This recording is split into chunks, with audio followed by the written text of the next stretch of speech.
Hi everyone, welcome to Food Love in Vienna.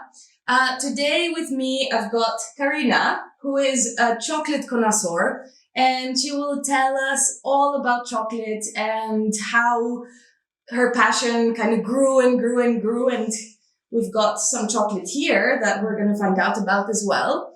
So welcome, Carina. Thanks for having me. Hi. It's a pleasure. So tell me how it all started. Okay. I get this question a lot, and there isn't any good story behind it. Basically, I always loved to eat chocolate, and then I got bored of the selection you have in the supermarket. And I'm someone who's very passionate about food and the flavors and aromas you get. And I was looking at what other chocolates can I taste, can I try? And then first you get these the bigger fancy chocolates, but then if you do a little research, then suddenly there is this world of chocolates and these passionate chocolate makers that come up. Like we have some fantastic wine here, and this scene exists in the chocolate world as well, but no one knows about this. And that's how it started. And I did my research. I'm still doing my research. I'm learning every day. I'm chatting with lots of the chocolate makers. And that's how it all started. That's amazing. So I have to admit, I am not such a big chocolate consumer. I'm rather new to it because exactly what you said, because I'm kind of bored of all the stuff that you find in supermarkets. What I am into a lot is specialty coffee. And I think specialty coffee and this kind of chocolate that you also like, and is it called specialty chocolate as well? Or single origin or how unfortunately there isn't a standardized terminology. Most people call it bean to bar chocolate, but also craft chocolate is a term. Specialty chocolate can be used as well. Cool. So, I mean, I'm just trying to kind of draw parallels to it. So in specialty coffee, obviously one of the things that they decided to do is actually focus on single origin. And I guess this is also something that is a thing there, right? So I guess you've read a lot about the history of chocolate and how everything kind of evolved. And obviously there was a movement at some point of doing everything fair trade, which is, I think by now, almost a standard, right? I'm not sure. Not? No. Even in Europe, it's not yet. Not at all. Okay, that's interesting, because I would have thought that that fair trade was kind of a standard. But basically, how did this more gourmet or elevated chocolate scene start? It started in the early 2000s in the US because people, again, they were so how the chocolate world works is you have these big companies, it's mainly all of the names that you know. It's Mars, it's Nestle, Mondelez, and they own basically every brand. People got fed up, bored, and they wanted to do more because they were thinking about, just with, you can have a Zweigelt, you can have a Riesling, you can have a Cabernet. These flavors, these aromas exist in the chocolate world as well, but you have this mass market. So cocoa beans are produced in bulk. They are sold in bulk, and then they are thrown together, and you lose all of the flavors. And the big chocolate brands are they're not into focusing on how a chocolate from Belize might taste or from Madagascar might taste. They're trying to make you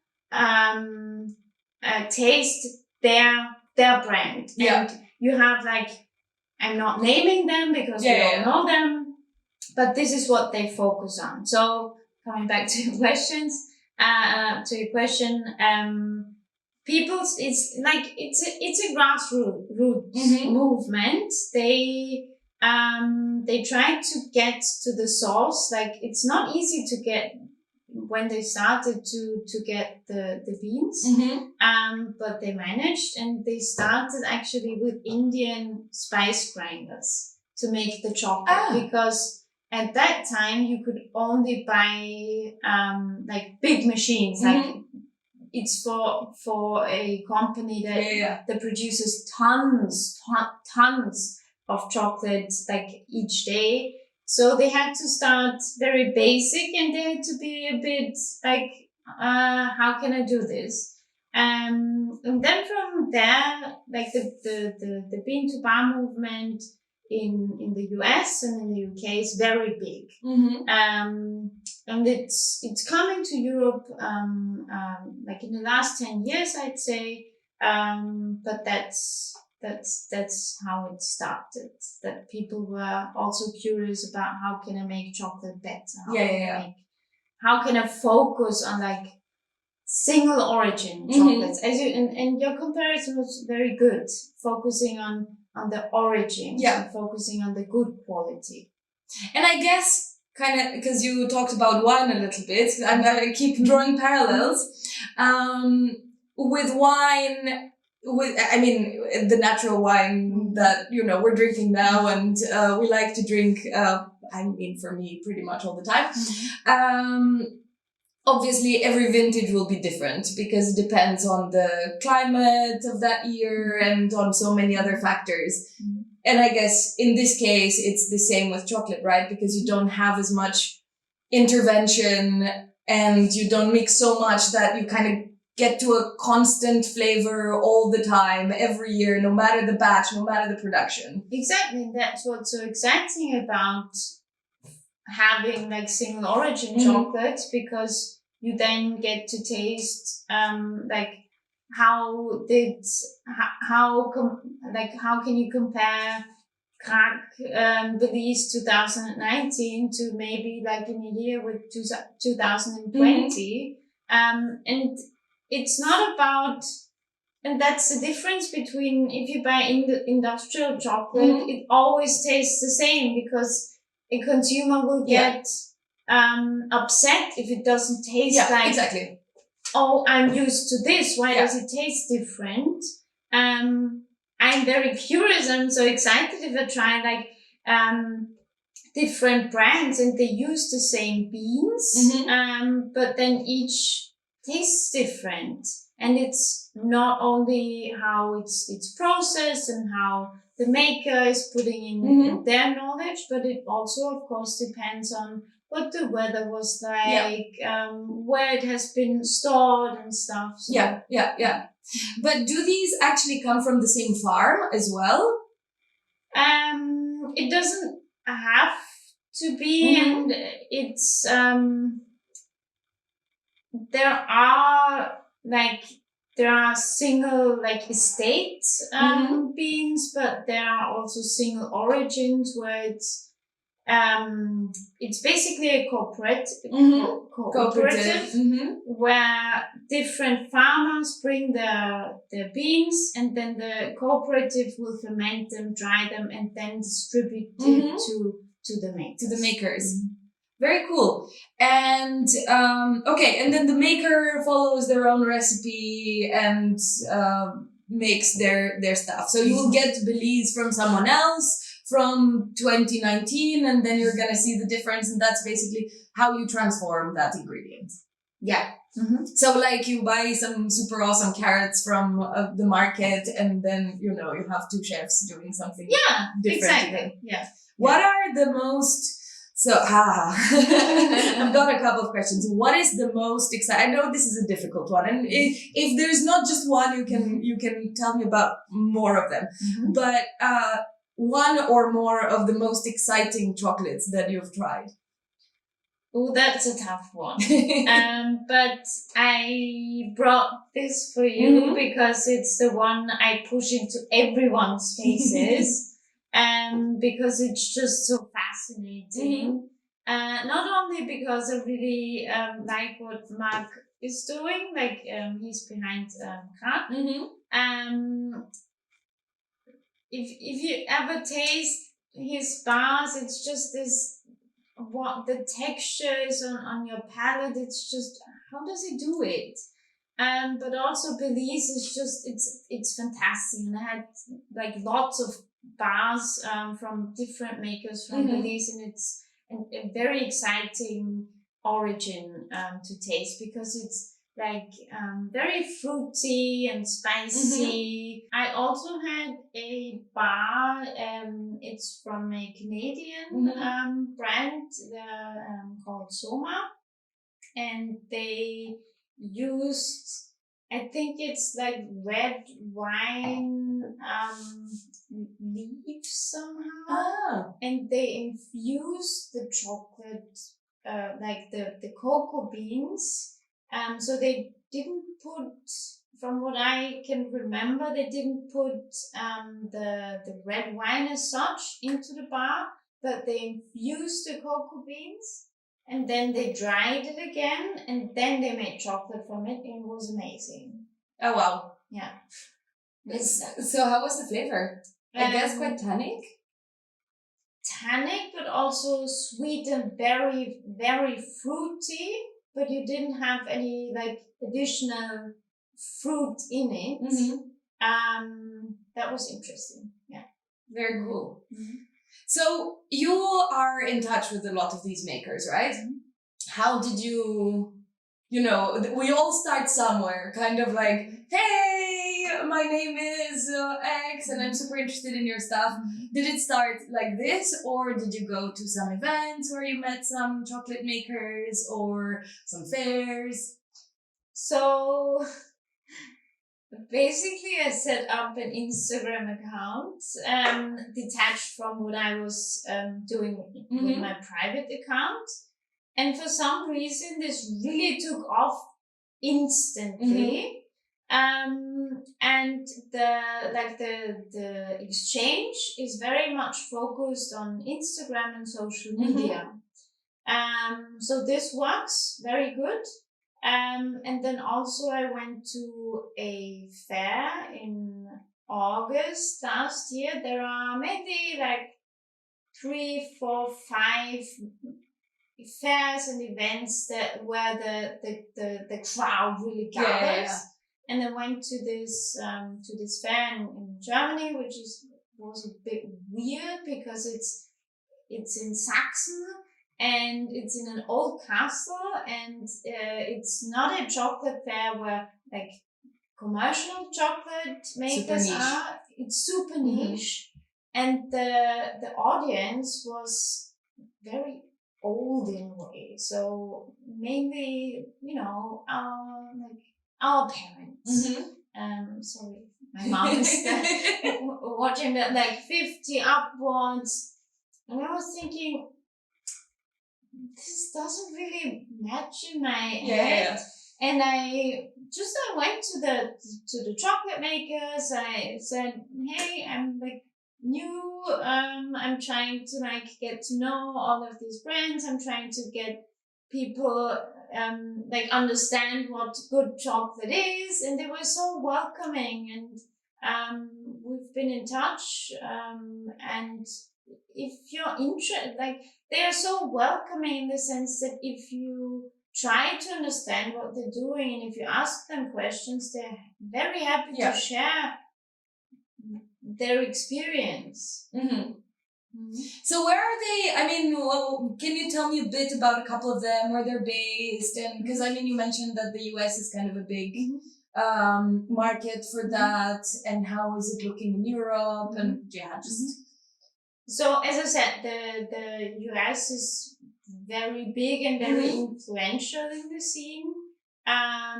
In the UK, there are also like basically chocolate makers. They like, being to bar chocolate makers. They almost pop up everywhere, which is fantastic. In Europe, it's like there are like the UK is a big market, and then in different countries you have like 4 to like 10, I would say, and they are again very connected. And what I really cherish and what I really always try to communicate again is that they are also so happy to exchange their thoughts and their experience with each other. They're not like, well, you're doing the same. I'm not telling you how I'm doing it. They're helping each other. Yeah.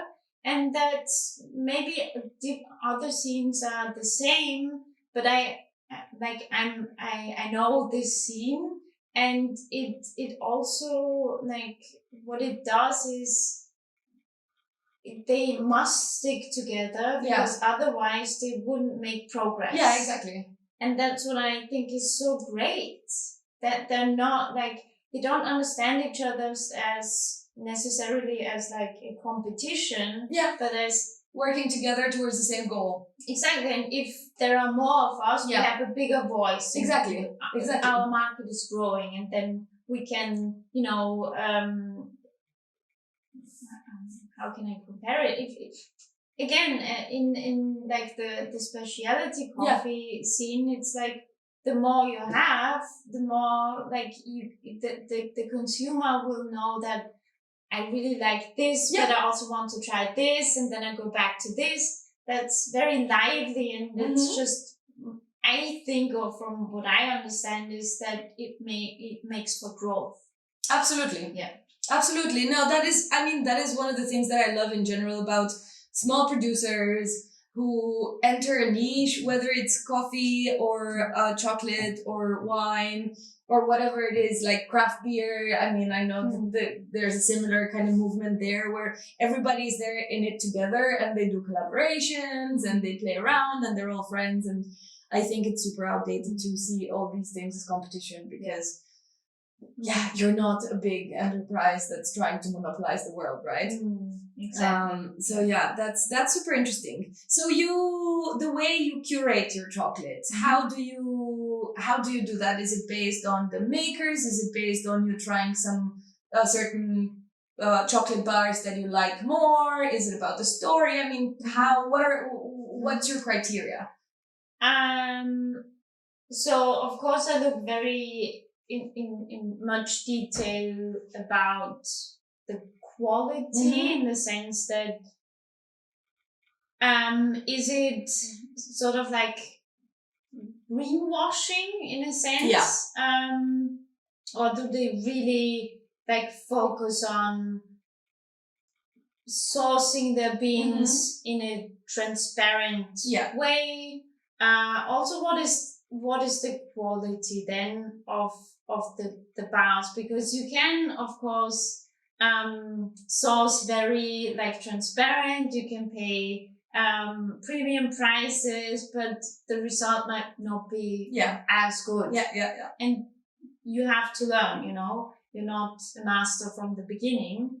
I try to use bars from makers that I know. That's why I like to go to fairs to meet them. So in Austria we have 5, if I'm not mistaken now, and I've contacted all of them, and each one is very lovely. I want also to, I'm based in Vienna, and my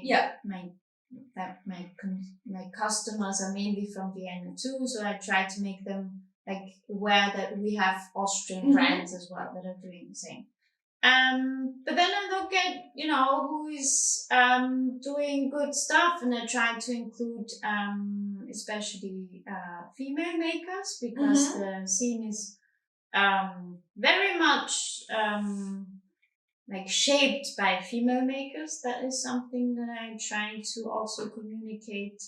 Then my daily work is to try bars, decide what I like, what I don't like, what is the story behind the makers, and put it out there in the world. That's very cool. So I guess you get you get to know the makers, and I'm so used to use maker with wine in front of it that I'm like consciously trying not to. So you get to know the makers, and then you try the coffee and the coffee. Gosh, I see. I'm going into all those directions. The chocolate, and then let's say like some of the bars more. How much coffee? Again, I'm making this again. I'm doing this again. How much chocolate do you actually try? A lot. No, I eat a lot of chocolate and I enjoy it. And the thing is, I've written a post about this just recently because I get this question a lot. Like, how much chocolate do you eat each day? And you don't look like you're eating a lot of chocolate. I am. But the difference also again is, if you eat industrial chocolate, it's mainly sugar, it's mainly fat. There isn't a lot of cocoa beans in it. And it's intended for you to eat as much in one sitting, because then you consume a lot, you go back, you buy more. So that's how they make profit. And a bean-to-bar chocolate, like a specialty crafted chocolate, isn't intended for you to eat the whole bar in one go. The whole bar in one go. If you want to, then go for it, of course. All right, so the 71%. Okay, so this is also a bit misleading for consumers too, because it before I got into this and started to understand what's behind it, I always thought that the higher the percentage, the better the chocolate, and the more I will like it, because I was always very interested in the bitter ones. Yeah. And what the percentage is telling you is how much cocoa content is in the bar. And it's comprised of the cocoa beans together with cocoa butter. And the rest can be sugar or milk powder, etc. The thing with the percentages is it's a bit misleading in the sense that when I tell someone, oh, try this 85% bar, they might be, oh, that's too much. I'm rather into the 70 or 60% area. And again, this is, of course, 100% for most consumers is ooh, I wouldn't touch it. But a cocoa bean can be very mild, but can also be very astringent, very bitter. But it depends on the bean. Coming back to the wine, you can have a very acidic red wine grape, but you can also have a very fruity grape. And you cannot read this from the percentage. You have to really taste it. Yeah. So never be misled by the percentage. What's on the bar. Interesting. Shall we actually try? Yeah. I would suggest the Belize. Sure. Shall I do the honors? I'm like, oh, this packaging is so nice. I feel bad to even open it. Let's see if I can do it. They put a lot of thought into the packaging too, and it's what attracts consumers. Yeah, for sure. Yeah. They sometimes have the challenge of, I'm confronted with a very ugly packaging. Yeah. But the product is very nice, and what do I do now? I know this is a bit of a pain. I feel like a lot of the people who are very much into food, wine, flavor, understanding, produce, like agriculture, like manufacturing techniques, etc., are also into art and design. I think this is like quite a pattern. Yeah. Okay. So we are trying Belize 2019 from Attack Chocolate. He's from the Netherlands. Behind it is Maxima. He's a former chef. And he just celebrated his 10-year anniversary as a chocolate maker. Cool. And he's so fantastic. And I met him last year at the fair. Nice. And I'm excited to see him again in August. Very nice. Yeah. I just rip it, right? Yes, you rip it. Okay. Just break off a piece. Okay. Almost equal. Yeah. Thanks. So what you would do is you can chew it, but then let it melt. Because it's necessary for the cocoa butter. So a cocoa bean is made up between 40 to 60% of cocoa butter, and it holds the aromas. So you really have to keep it in your mouth, let the cocoa butter melt to give it the chance to release the aromas. And then also feel what is the texture, do you like it? And I also, again, say in my tastings, don't be focused on, I'm tasting cherry, I'm tasting cinnamon. You can you can be very serious about this, but you can also have fun. Just have it in your mouth. Do you like it? Do you not? Do you like the texture? Yeah, exactly. So you said, if I can ask you, you said you're not very much a chocolate person. I do like chocolate. It's melting. That's why I sound like that. I do like chocolate, but I think the issue is exactly this, that I have not tried enough good chocolate in my life to properly understand it. Yeah. Do you like it? So this to me is, again, drawing parallels because I'm a parallel. It has a nice acidity. I'm very much into specialty coffee, and when I like what I like about specialty coffee is when it goes into more of an acidic rather than a super nutty, earthy. And I feel like this has that kind of freshness. It's also super smooth. Yeah, that's what it's super smooth. Yeah, you have this very amazing texture in your mouth, but it's not like this super creamy. What is the word? Smooth is a good word. It has a bit of texture. It's not grainy, but it has this very fine texture to it, and that's very unique to his bars. I always sound like he's sponsoring me. I swear he's not. Did you have this one at Metalis, actually? You had some from him, right? It was I did, but it was the Madagascar one. Yeah, that was that was more acidic, I think, than this one. This is more in I would describe it in a sort of this very central cocoa balanced taste.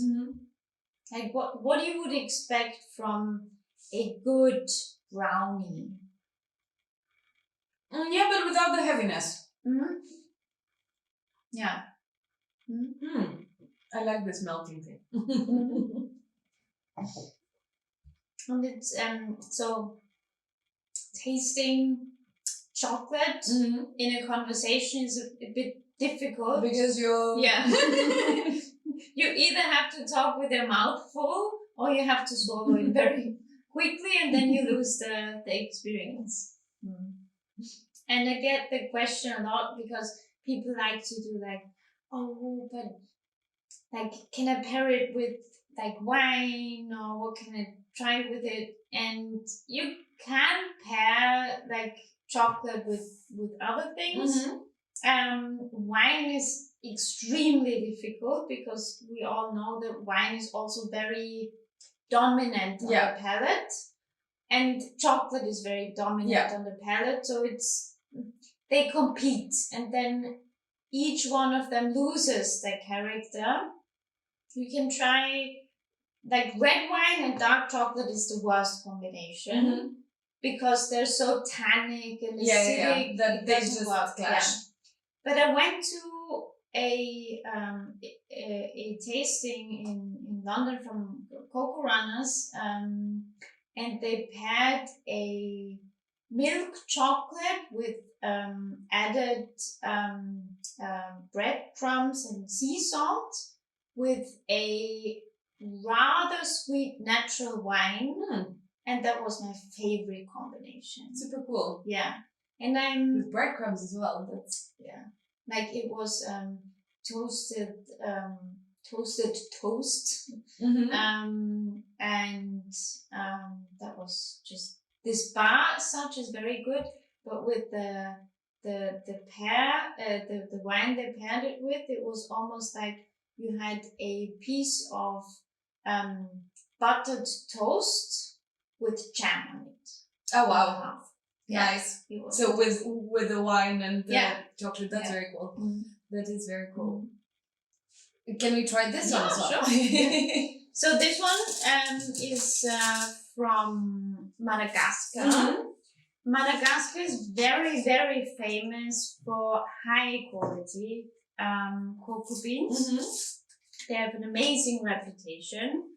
And the producer is from it's from Budapest, and you will be amazed by It's such a pretty. It's so pretty. I don't know if it shows up in camera.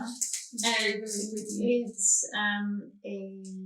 It's a take on a Kachelofen tile. Yeah. Very cool. Yeah. And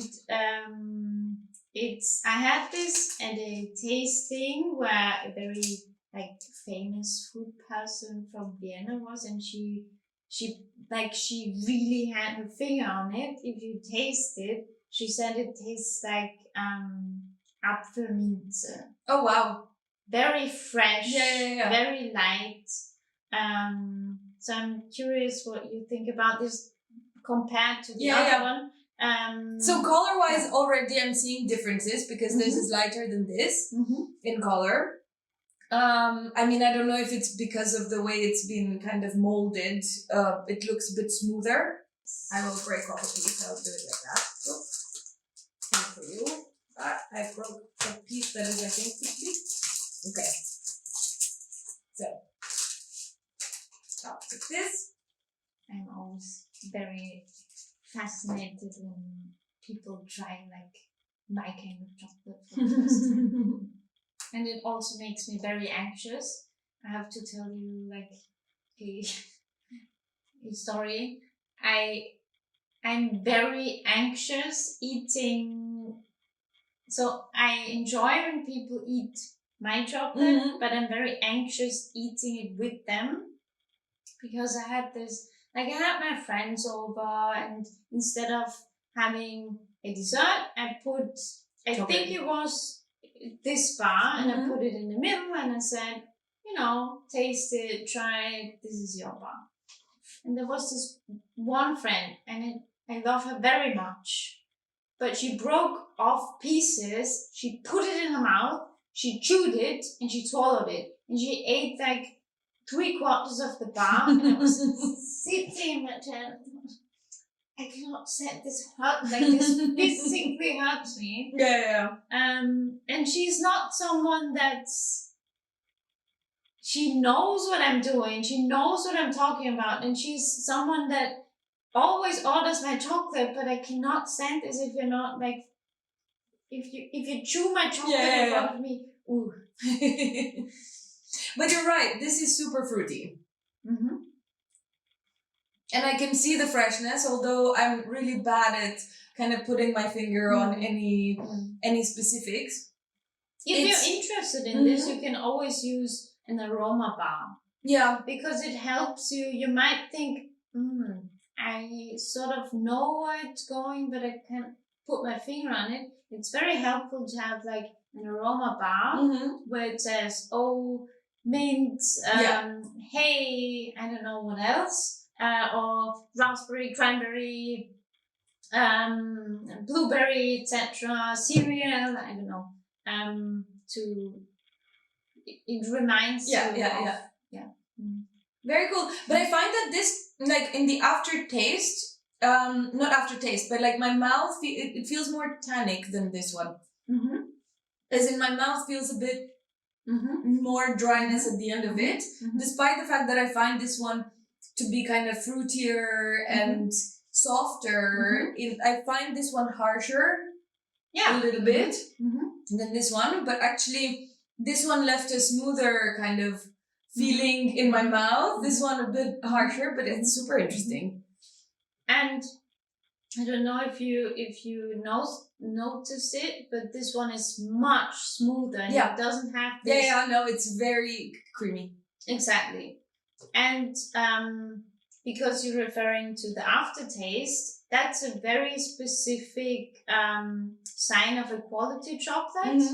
If you have an aftertaste. Yeah. And it might, like, I've had bars where I had it in my mouth, the aftertaste for half an hour. Oh, wow. And it changes then. Yeah. Because if you have an industrial chocolate, it's the sugar and the fat that's in your mouth, but it's gone within like a minute.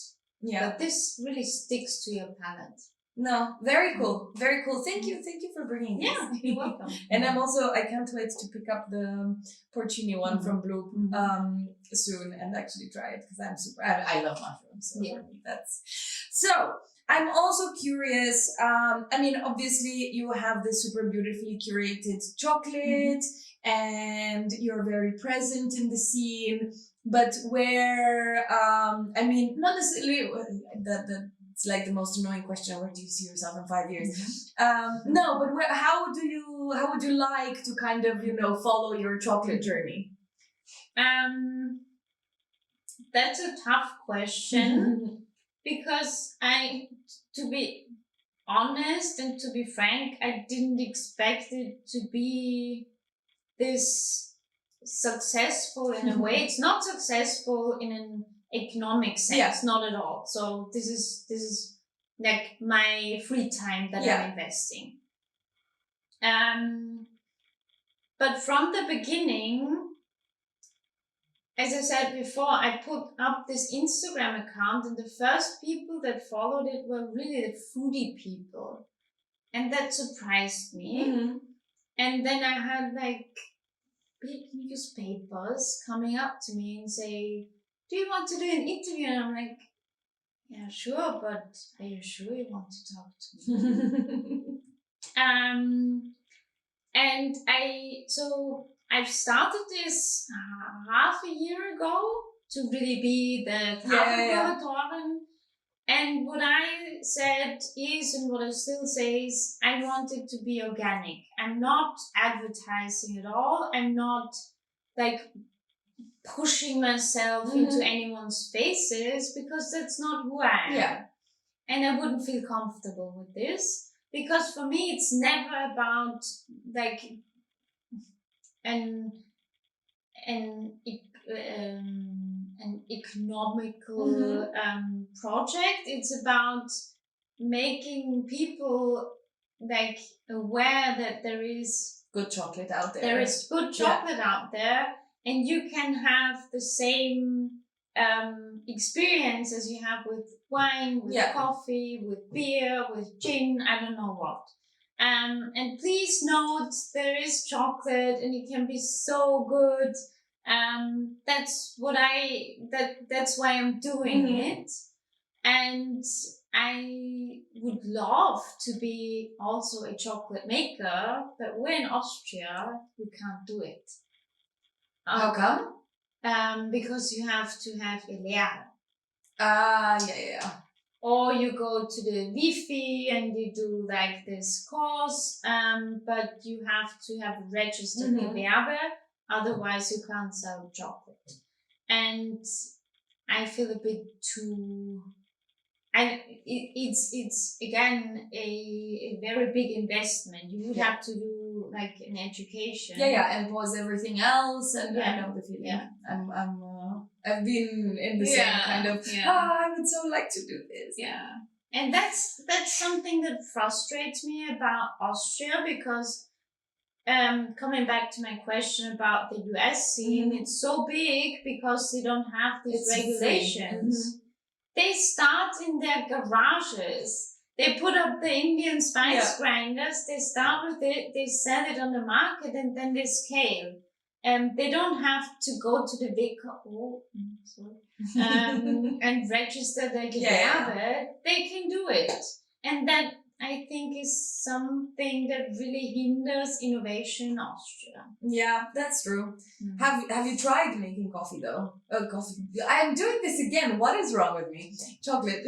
No, I haven't, because you have to have certain machines. In order to be able to. Yeah. But I think my next investment would be like one of these Indian spice grinders, and I might try during summer or something. Yeah, when it's a bit calmer, because I'm taking a break sort of during summer. I'm not going into hiding, but you cannot ship chocolate in summer, and there is also people won't buy chocolate in summer. I might use this time to maybe do a little experiment. That'd be super fun. If you do that, I would love to try. That'd be very cool. So what machines would you actually need? So this Indian spice grinder? An oven, but everyone has an oven because you have to roast the beans. Don't get me started on raw chocolate. This doesn't exist. And then sort of where you then pour it into sort of like mold. the mold. This is the very basic equipment, but you would have different tiny equipment in between. After you roast the beans, you have to crack them, because they have a very fragile husk on the beans, so you have to remove this. You can go into blogs, and they use your vacuum cleaner to get rid of it, and other very crazy ideas. But that's If you have the spice grinder and you have an oven, I think you're good. Nice. So final question before we can wrap up is, have you actually, I presume, maybe visited like cocoa farms and kind of saw the behind the scenes? I've visited, of course, factories, but I haven't visited farms.